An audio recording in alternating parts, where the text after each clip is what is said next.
In truth, what we're seeing is an extraordinary marketing campaign by Meghan, whose number one interest is herself, and the second interest is money.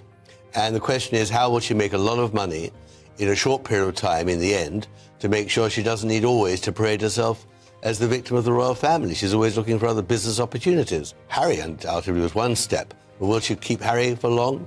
Perhaps Harry will become redundant to her ambitions in the near future. Who knows? Royal biographer Tom Bower says Meghan Markle only cares about herself and suggested her husband Prince Harry is just another rung in her ladder of ambition.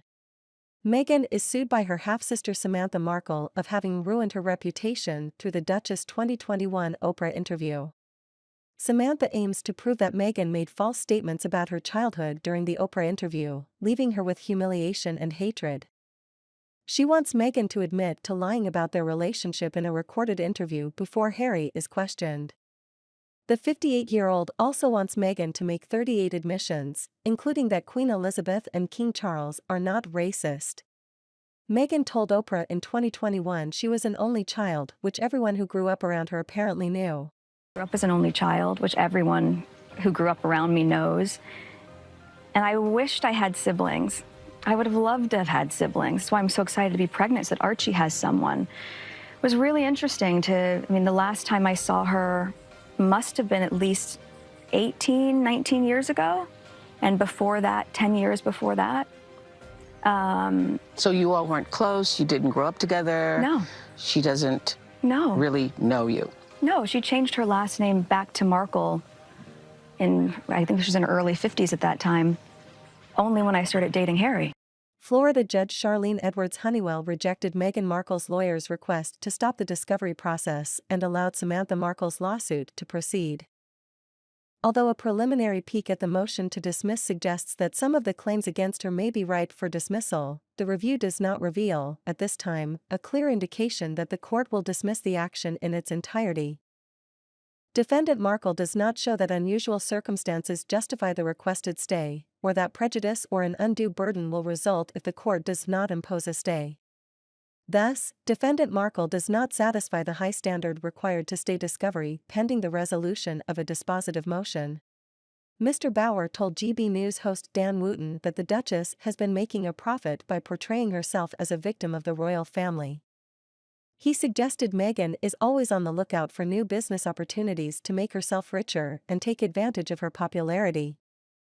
The question is, how will she make a lot of money in a short period of time, in the end, to make sure she doesn't need always to parade herself as the victim of the royal family? She's always looking for other business opportunities. Who is going to maximize Meghan's popularity? Who is going to make her really big and very rich? Harry undoubtedly was one step, but will she keep Harry for long? Perhaps Harry will become redundant to her ambition in the near future, who knows? Who is going to maximize Meghan's popularity? Who is going to make her really big and very rich? Harry undoubtedly was one step, but will she keep Harry for long? Perhaps Harry will become redundant to her ambition in the near future, who knows? The Sussexes have cashed in on their royal life off the back of several commercial projects, which included a Netflix docuseries and Harry's recently published tele-memoir Spare. Last week, Harry and Meghan attended the wedding vow renewals of their Montecito neighbors Ellen DeGeneres and Portia de Rossi. It was at the event the Duke and Duchess of Sussex met Los Angeles venture capitalist Adam Lilling, Page 6 reports. They were about as close to Ellen as Oprah was to them when they invited her to their wedding. This is what they think about, like, my wedding, we had, I think, 140 people. It was all people who I knew intimately, who I had had many social experiences with, or my husband had, or both.